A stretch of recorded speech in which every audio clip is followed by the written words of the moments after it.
গৃহপ্রবেশ serial আজকের পর্বে আপনারা দেখতে পাবেন রূপ নকলাদিকে বলছে আমাদেরকে হেরে দিলি।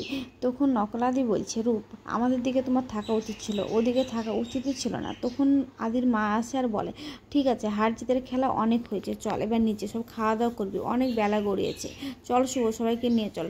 তাই বলার পর সবাই ওখান থেকে চলে গেলে ওরা সবাই বলে চল নিচে। তখন আদি বলে কেন, একটু চল খেয়ে আসি। তখন ভাইয়েরা বলে যে না রে, আমরা আজ খাবো না, বকবে, আর তো খেতে হবে না, চল নিচে ওই বলে। অন্যদিকে দেখা যায় যে আসল আদি পালানোর চেষ্টা করছে তালা ভেঙে, আর বলছে মোহনা কোথায়, মোহনা নিশ্চয়ই এখন আসবে না, অনেক দেরিতে আসবে। এদিকে দেখা যায় যে মোহনা ক্যামেরা ফিট করে রাখায় সব কিছু মোবাইলে দেখতে পায়। আর মোহনা বলে এই জন্যই তো তোমাকে এত ভালোবাসি, যে তুমি এতটা পাগল, এতটা অবুঝ, এসব বলে। ঠিক তখনই মোহনার মা ঘরে চলে আসে আর মোহনা বলে মা তুমি একটু বলে আসবে না, আচমকা হুটহাট করে চলে আসছো। তখন মোহনার মা বলে সরি আমার ভুল হয়ে গেছে রে বলে চলে যেতে গেলে মোহনার মাকে জড়িয়ে ধরে বলে না গো মা, একটা মিটিংয়ে ছিলাম তো তাই হয়েছে যে একটু মাথা গরম করে ফেলেছি, তুমি কিছু মনে করো না। তখন ওর মা বলে আমার মেয়েটা যখন কাজে ব্যস্ত হয়ে পড়ে তখন কাজ নিয়ে ছাড়া কিছু ভাবে না। তখন মোহনা বলে হ্যাঁ গো মা, এত বড় কাজ করছে নিজের জীবন নিয়ে, এসব বলতে থাকে। অন্যদিকে দেখা যায় যে নকল আদি মদ কিনে খাচ্ছে রাস্তায় রাস্তায় আর সবাইকে খাওয়াচ্ছে।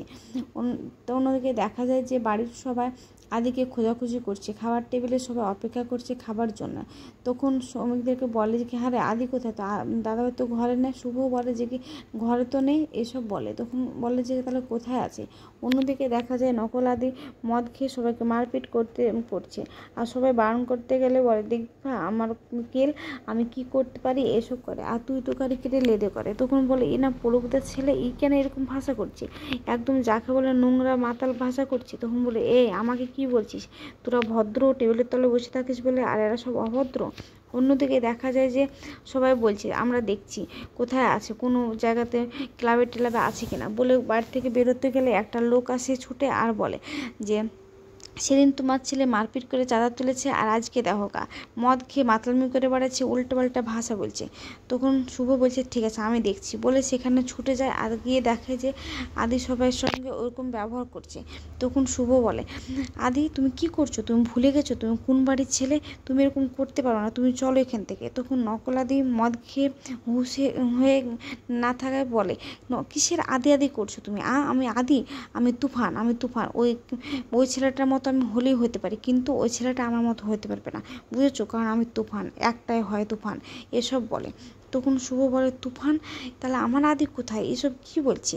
ঠিক তখনই শুভকে গৌমিত্র ফোন করে আর বলে যে শুভ তোমার সঙ্গে আমার কথা আছে। তখন শুভ বলে এখন আমি রাখছি। তখন গৌমিত্র বলে না তুমি রাখলে হবে না, তোমার সঙ্গে আমার খুব জরুরি কথা আছে, তোমাকে এখনই আসতে হবে আদিত্য ব্যাপারে।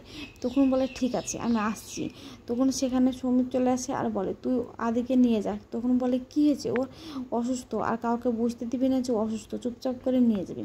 তখন ও নিয়ে চলে যাওয়ায় আর শুভ ওখানে দাঁড়িয়ে বলে আজ তো বিশ্বকর্মা পুজো, কোনো গাড়ি ঘোড়া না, কিন্তু কী করে যাবো। তখন একটা টোটো করে সেখানে পৌঁছে যায় গৌমিত্রর কাছে, আর সেখানে যার বলে এবার বলো কি হয়েছে। তখন গৌমিত্র বলে সরি গো, আমি জানি আজ বিশ্বকর্মা পুজোতে কোনো গাড়ি ঘোড়া নাই, তবুও তোমাকে আমি ডেকে পেতেছি। তখন শুভ বলে ওইসব বাদ দিয়ে বলো কি হয়েছে। তখন দেখা একটা ছবি, বলে এটা কার ছবি চিনতে পারছো। তখন শুভ বলে আমি কেন চিনতে পারবো না, এটা তো আমার আদির ছবি। তখন বলে না গো, ও তোমার আদি না, ও জেল থেকে পালানো একটা আসামি, ওর নাম হচ্ছে তুফান।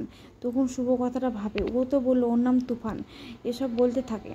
তো আর অন্যদিকে দেখা যায় আগাম পর্বে যে শুভ সব কিছু জেনে যাওয়ায় নকল আদিকে বলে আমি তোমার কথা দিচ্ছি, আমি তোমার দিকে হয়ে সব কাজ করে দেবো, আমি কথা দিলে কথা রাখি।